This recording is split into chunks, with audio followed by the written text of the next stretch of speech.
capítulo 18, versículo 30.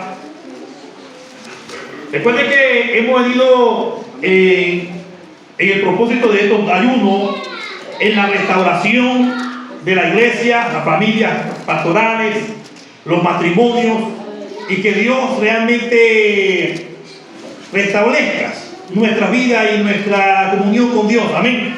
Amén. Primera de Reyes, capítulo 18, versículo 30, lo leemos bajo la presencia del Padre, del Hijo y del Espíritu Santo. Dice la letra: entonces dijo Elías a todo el pueblo: acercaos a mí. Y todo el pueblo se acercó, y él arregló el altar de Jehová que estaba arruinado. Pueden sentarse. Aleluya. Vamos a meditar bajo el título Reconstruyendo el altar. Amén. Gloria. Elías fue uno de los profetas en los cuales en su época le tocó profetizar en los momentos más difíciles, frente a un rey realmente de los más perversos, como Acab. Dice que Acab fue rey de Israel y, comparado con su padre, hizo lo peor de los demás reyes, aunque algunos inculcamos que fue por su esposa. Pero la realidad de las cosas, que el altar de Dios estaba completamente arruinado. La comunión de Dios, o la comunión del pueblo hacia Dios, estaba completamente perdida. No había comunión por la causa de la idolatría que había provocado el rey. A causa de todo eso, realmente la comunión de Dios, o la comunión de Dios sí, con el pueblo, y Dios y el pueblo con Dios, estaba completamente desactualizada. No había comunión. Y por eso cuando Elías le dice al pueblo que se acerquen a él, el pueblo se acerca, dice que Elías reconstruyó el altar porque el altar estaba destruido. Aleluya. Estaba dañado. Aleluya. Hay muchas veces nosotros nos podemos preguntar: pero yo estoy bien con Dios, yo ando bien con Dios. Si nos referimos a dejando el altar un poco, a nuestro propio altar, muchas veces decimos: pero yo ando bien con Dios. Yo recuerdo algo hace unos años. Un varón conversaba conmigo y me decía: pastor, a mí me levantaba una crítica, y es que dice que yo ando en pecado, pero si yo estuviese en pecado, decía él, yo no orase en lengua, no profetizara, no diera palabra de Dios. Y yo dije en mi mente, yo era muy nuevo en ese entonces, yo dije en mi mente: está equivocado, porque yo he visto a los bolos orando en lengua. A los descarriados bolos los he visto tendidos en la calle, en una cuneta y orando en lengua. He visto a hombres, alabado sea el nombre del Señor, caídos de la gracia de Dios, ingeridos de licor, diciéndome: pastor, yo quiero regresar a servirle al Señor, y orando en lengua. Aleluya. Entonces, hay muchas veces que eso no identifica realmente la comunión del altar que esté restaurado a su nombre. Gloria. Ahora, es cierto, son evidencias del Espíritu Santo. El orar en lengua son evidencias del Espíritu Santo. Pero lo que quiero dar a entender, que cuando una persona recibe el orar en lengua, hay muchas veces que aún están descarriados y lo hacen. Yo recuerdo a otra persona en esa misma característica, que llegó a la casa y bien tomado, mi mamá llegó y abrió la puerta de la casa, y él cayó en la plena sala de la casa, completamente domado, como decimos nosotros, por el licor, poseído por completo, y lloraba en lengua. Él había sido un buen hombre de Dios, se levantó nuevamente, cayó y sigue caído. Entonces, eso a mí me da a entender algo muy distinto para poder decir que una persona diga: yo estoy bien porque hago determinadas cosas. Aleluya. Porque cuando alguien está arruinado, hay muchas veces lo que no quiere mostrar es realmente que le vean el codo, y entonces vive una vida de apariencia. Porque cuando se suceden los problemas o los casos que se dan en la iglesia, siempre se surgen: ¿quién era? El pastor. Y la gente dice: y así nos estaba ministrando el pastor, y tenía 2 años de convivir con la hermana tal, hasta que se desenmascaró y el pastor se salió huyendo. Porque ¿por qué vamos a mencionar a otra persona? Hablemos de los pastores. Así surge. Entonces, Pero durante todo ese año tuvo una vida de apariencia, queriendo haciéndole saber a la congregación que el altar estaba encendido, que el altar estaba arreglado, pero el altar de su corazón estaba arruinado. A su nombre. Aleluya. Uno de los puntos importantes para restablecer nuestra comunión con Dios es acercándonos a Él. Si nos acercamos a Él, dice que Él se acercará a nosotros, dice el escritor Santiago. Acercaos a Dios y Él se acercará a nosotros. Cuando nos acercamos a Él, vamos a encontrar en Él la comunión, su presencia. Yo digo algo siempre cuando hablamos de esas cosas así, son como desastrosas y como difíciles pues, para poderlas comentar y poder dirigirnos a ese tipo de situación que la gente vive muchas veces ocultando un pecado. Pero yo digo algo, si alguien realmente vive de esa forma, lo más recomendable es que se aparte y que en realidad pues se haga a un lado, porque es difícil que una persona que esté en esa forma pueda vivir y ministrando al pueblo de Dios. En otras palabras, cae en un problema y el problema es la mano de Dios. Y de la mano de Dios no se va a poder librar, porque Él puede aparentarlo. Yo recuerdo algo de un varón de Dios que era pianista, uno de los pianistas más consagrados. Hacía llorar un piano. Y cuando el pastor decía algo, él brincaba. Era el número uno para hacer las cosas. La gente decía, qué hombre de Dios este. La gente decía, qué varón de Dios. No hay otro varón como este. Aleluya. Y el varón vivía con una mujer que no era su esposa. Y esa mujer también tenía su esposo. Y viajaba hacia Managua y le encomendaba la casa al marido y a la familia. El problema es que no quedó allí. Él también terminó llegando a acostar con la hija de la mujer. Y cuando la hija lo descubre que vive con la mamá, entonces lo amenaza, que le va a decir que también vive con ella. Y cuando la madre se da cuenta que también vive con la hija, entonces quiere mantener aquello bajo una presión de escándalo, pero él no quiere que todo se escandalice. Y entonces decidió en una tarde tomar el machete y empezar primeramente con la hija. La mata. Cuando la esposa, cuando la mamá ve a su hija muerta, entonces intenta también defenderse y la mata. En ese momento aparece el esposo y también lo mata. Y entonces toma a la hija y se la echa a tuta y la lleva como a unas 300 varas de la casa buscando el río. Y toma también al papá de la hija y al esposo de la mujer, que era también su amante, y lo cargó y lo fue a dejar a otra distancia, botado. Y cuando empezaba aquella llovedera fuerte en el lugar donde estaba, entonces empezó a escandalizarse, pero siempre hay evidencias. Él había sacado 2 quintales de frijoles de allí, lo había vendido cerquita en la misma comunidad. Y entonces armó el alboroto, que sintió un ruido en esa comunidad o en esa casa. La gente empezó a acercarse y empezaron a ver la sangre, empezaron a ver los desastres. Llegó las autoridades, empezaron a tomar investigaciones. Y él dijo, me parece a mí que todo esto me late, que este hombre vivía con su propia hija. Y de seguro mató a su esposa para irse con la hija. Por ahí debe de andar cerca, si no es que está huyendo con ella. Y le tomaron todas las evidencias. Y empezaron a buscar. Y como él lo había dicho, empezaron a dirigirse a donde estaba. Primeramente el cuerpo del uno y el cuerpo del otro. Y en la iglesia donde estaban velando los 3, el que más lloraba era él. Y decía, pero yo tengo la fe en Dios que deben de dar con ese culpable, con ese sinvergüenza. Y las moscas caían sobre de él. Esto no es cuento, no digo lugar porque esto es bochornoso. Y las moscas realmente estaban, aún de noche, las moscas estaban sobre ese hombre, porque obviamente tenía sangre. Pero como él había cargado a los muertos, el doble, para irlos a dejar donde estaban y para regresarlos para atrás.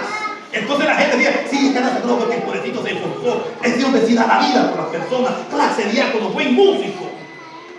Pero cuando fue como a las 3 de la mañana, un oficial se le acercó y le dice, usted no se mueve. Usted tiene que estar cerca de este sector porque el sospechoso principal, con todas las evidencias que tenemos, es usted. O sea, así fue. A las 8 de la mañana lo detuvieron y hoy el diácono, el principal músico de esa iglesia, está preso. Aleluya. Está preso. Esto no pasó en los charcos, no pasó aquí. En el municipio de Jinotega. Fue desastroso. Porque cuando un altar se desarregla, no hay comunión con Dios. Y lo que hay realmente son cosas desagradables. Cuando una persona se desactiva, alabado sea el Señor, de ofrecer la alabanza a Dios, se desarregla el altar. Y cuando un altar no está, aleluya, activado ante la presencia de Dios, no hay juego, como decía el varón, no hay presencia de Dios. Al no haber presencia de Dios, realmente es lo que hay, es presencia contraria. Aleluya. Hoy en día, hermano, yo considero que las iglesias están viviendo en un sistema como lo que declara el visionario Juan. Tienen nombre de que viven, pero están muertos. Aleluya. La zarza ardiendo, el título de la iglesia. Fuego encendido en el altar, pero dentro, muertos. Aleluya. La congregación muerta. ¿De qué sirve que tenga un título que diga el fuego encendido en el altar y mientras alabado sea el Señor, aleluya, la iglesia es convocada a ayuno, es convocada a oración, es convocada a buscar la presencia de Dios? La iglesia hace resistencia. Está muerta. Es la iglesia muerta de los últimos tiempos, conforme a las iglesias que profetizan. Aleluya. Las 7 iglesias. Entonces, necesitamos más búsqueda de Dios. Necesitamos ponernos a cuenta con Dios. Necesitamos acercarnos con Dios. Porque hoy en día, alabado sea el nombre del Señor, para comenzar, el altar de Dios está desarreglado. El altar matrimonial está destruido. Las fuerzas familiares están dañadas. Alabado sea el nombre del Señor. Es doloroso ver realmente personas que fallecen en accidentes de tránsito. Y es el hijo de la diaconisa, el hijo del hombre de Dios, de la iglesia. Aleluya. ¿Por qué? Porque no molestamos a nuestros hijos. Aleluya. Porque no llamamos a nuestros hijos a que se acerquen al altar de Dios. No hacemos un llamado de parte de Dios a nuestros hijos en la amonestación. Todo le toleramos a nuestros hijos. El chavalo que fallece, ya voy con esto mismo, que fallece de aquí en Puertas Azules, la mamá de ese muchacho, fuimos compañeros de iglesia, bien sometida, oradora, ayudadora, una mujer entregada a la obra del Señor, pero nunca molestaba a sus hijos. Nunca, los hijos caminaban con ella para acompañarla porque ella vivía en un cerro de la comunidad. Y entonces, para después de que terminasen los cultos, los hijos la acompañaban. Principalmente este chavalo que falleció en ese accidente, ese niño caminaba con ella. Pero ella nunca le inquietaba. Si usted camina con su hijo, mientras sea de dominio, inquiétalo a que esté dentro de la iglesia, a que busque la presencia de Dios, porque un día se va a lamentar. Es triste realmente ver un título que diga: ha fallecido jurando de tal, que descanse en la presencia del Señor, que el Señor tenga misericordia y lo tenga en un descanso. Cuando esa misma madre sabe que no es así. Aleluya. Cuando esa misma madre se le destroza el corazón viendo ese título de sus amigos, de las personas que publican esas cosas, así de esa forma. Sin embargo, eso es duro, pero podemos remediarlo. ¿Cómo podemos remediarlo? Edificando el altar de nuestra familia, edificando el altar familiar, convocando a nuestros hijos a la oración, haciendo oraciones cotidianas, alabado sea el nombre del Señor. A su nombre. Hoy en día, cuando alguien está de cumpleaños, le decimos: Jehová te bendiga y te guarde. Jehová haga resplandecer su rostro sobre ti. Jehová haga resplandecer su rostro sobre ti y tenga de ti misericordia. Jehová haga sobre ti su rostro y ponga en ti paz. Esa era una oración sacerdotal, familiar, que se utilizaba todos los días. Todo padre de familia, toda madre hacía su oración con sus hijos, inculcándole a que tenía que guardar los 613 preceptos de la ley para que la cumplieran. Hoy no, hoy es cuando estamos de cumpleaños. Aleluya. Hoy es cuando estamos de cumpleaños, que hacemos la oración sacerdotal. La oración sacerdotal debe hacerla todo padre de familia. toda familia debe de presentar al altar de Dios a sus hijos. Alabado sea el Señor. Porque uno de los puntos que realmente el enemigo ataca es nuestra familia. Y el altar que está destruido son los altares familiares. Son los altares familiares. Aleluya. Pero ¿cómo es que tenemos los niños de 12, 13 años, 10 años en la iglesia? Cuando vienen donaciones, que ahora hasta se han perdido las donaciones en la iglesia. Y dicen, hay donaciones para los niños. Y entonces se desbordan todos los niños. De nosotros los diáconos, de nosotros los líderes, de nosotros los hijos de Dios. Porque los hijos ¿cómo de algunos? El hijo del doctor quiere ser doctor. El hijo del abogado quiere ser abogado. El hijo de la enfermera quiere ser enfermera. El hijo de la profesora quiere ser profesor o profesor. Pero el hijo del evangélico no quiere ser evangélico. Aleluya. Aleluya. Porque para eso hay que mantener un altar encendido. Para eso hay que arreglar el altar. Para eso hay que aplicar leyes. Para eso hay que enseñar a los hijos que existe el amor, la disciplina y la corrección. Y que si yo corrijo sin amor, estoy en problema. Y que si yo disciplino sin amor, estoy en problema. Pero si yo doy amor y no doy disciplina y no doy corrección, también estoy en problema. Entonces, ¿cómo vamos a hacer? Hay que corregir con amor. Hay que disciplinar con amor. Y todo hay que hacerlo con amor. Aleluya. Yo hago esto por su bienestar, porque yo le amo, porque yo le aprecio. Y usted es mi hijo. Yo no quiero que un día usted me desgarre el corazón. Pero es que a mí no me gusta ir a la iglesia. Aunque no le guste, tráigalo. No es porque te guste, sino que es porque es lo mejor adorar a Dios, a su nombre. No hay cosa más linda que adorar a Dios. Cuando Elías le hace el llamado al pueblo que se acerquen a él, el pueblo se acerca. Luego Elías dice que el altar estaba arruinado. No había comunión. Se había perdido la comunión de los hijos de Dios con Dios.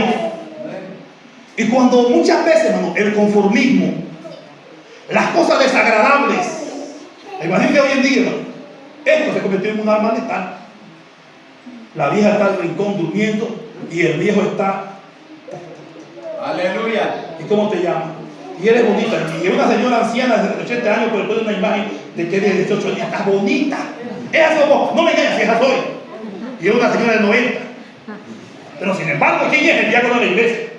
¿Quién es? La diaconisa de la iglesia. Aleluya. ¿Cómo? Pero como todo debe ser descubierto, de repente el sueño un día los abarca. Y uno ve, y de repente, ¡tic! El teléfono, viene una llamada. Ahí está. ¿Cómo te llamas? ¿Cómo eres? Mi amor. Y ya estamos. Y a mí me lo dice. ¿Sale? A luz. Hay que arreglar el altar. Hay que arreglar la comunión familiar. Hay que arreglar la comunión matrimonial. Porque hay muchas veces, aunque no en el caso, pero sí, hay muchas veces también suele pasar. Porque ese viejo o esa vieja realmente no se enamoran. Y entonces cuando alguien de afuera tiene contacto y empiezan a contactar, ¿y cómo te llamas? Me llamo Vicenta. Ah, contame. Hasta que hacía así. Y hicieron una amistad. Ya. ¿Y vos, Juan? ¿Ya comiste? Hasta que todavía no. Comés ni te conoce. Ella se preocupa por mí. Porque me está preguntando si ya comí. Aleluya. ¿Ya bebiste? Me dijiste que estabas con fiebre. ¿Y cómo has seguido? Y la vieja que tengo en la casa no me pregunta. Es así me quiere. Mentira. Es el diablo. Es el diablo que quiere destruir. Santo es el Rey. Y ya le preguntó, ¿y dónde venís? De tal parte. ¿Ya llegaste a tu casa? Descansar, cuidarte. Y en la casa no me dice que me cuide. Y este dice que me cuide. La voy a dejar a la vieja. Y voy a ir con él. Que va a ser engaño del diablo. Aleluya. Por eso es que tenemos que entrar en la presencia de Dios. Aleluya. Por eso es que es necesario buscar la presencia de Dios. Y no crea, alabado sea el Señor, que el diablo está destruyendo a los jóvenes. No crea que el diablo está destruyendo a los matrimonios jóvenes. Está destruyendo a los matrimonios viejos. A los viejos. A las personas mayores. Está destruyendo. Porque hay algo, el alma no se envejece. Y para el diablo es la misma alma que te lleva. Sea joven o sea vieja. Santo es el Sin Rey. embargo, nosotros somos frágiles, sensibles. Nos lastimó la vieja y alguien de la calle nos habló mejor. nos sentimos halagados. Es así aprecia, es así me quiere. No es como la vieja que tengo en la casa. Aleluya. Y el enemigo empieza a trabajar. Lo que inclinó el corazón del pueblo de Israel en el tiempo de Elías fue la idolatría. La idolatría realmente sonsacó el corazón del pueblo de Israel y lo inclinó a la adoración de los falsos dioses, dejando al Dios verdadero. Por eso cuando Elías le hace el desafío a los profetas de Baal, y que también preparen un altar, y que también escojan un buey, y que hagan ese altar, pongan la leña, y que le pegan fuego. No, que el fuego no va a existir, sino que el Dios que responda con fuego, ese sea Dios. Empezaron ellos a clamar a sus ídolos, a Baal, y no respondía. Elías empezaba a burlarse, decía, quizás anda de camino, quizás está dormido y hay que gritarle fuerte para que se despierte, o quizás tiene una conversación importante, o quizás anda de paseo. Y aquellos seguían clamando, y como acostumbraban, se sajaban las manos y la sangre caía sobre el altar, pero no caía fuego. Aleluya. No había presencia. Amén, amén. Sin embargo, cuando Elías pidió que le trayesen la leña, que hiciesen una zanja, acomodasen la leña, picaran el buey, lo pusiesen en el altar y dijo, llenan los cántaros de agua, échenlo otra vez, otra vez, y se hizo 7 veces hasta que el agua corría y rebalsaba. Y luego dijo, Dios de Abraham, Dios de Jacob, Dios de Isaac, yo no estoy aquí por mandato mío, sino por mandato tuyo. Y mientras oraba Elías, fuego cayó del cielo. Aleluya. Por eso Elías es conocido como el profeta de fuego. Pero, ¿qué es lo que sucede? El fuego te inclina o te conduce a adorar a Dios, te conduce a la presencia de Dios. Pero cuando no hay fuego, eso te conduce a rebelarte con tu pastor, a rebelarte con los programas de la iglesia, a contradecir. Hay personas, hermanos, en la iglesia, que yo día platicando con las siervas del Señor, que son hasta malcriadas. Aleluya. Yo recuerdo una vez, a un varón me le acerqué y le dije, bueno, estamos en ayuno y a usted le toca el jueves. No ayuno ni cuando yo tengo la voluntad de hacerlo, digo, mucho menos que me lo hayan asignado. Y el diablo lo demoró. Aleluya. El diablo sí se lo hizo.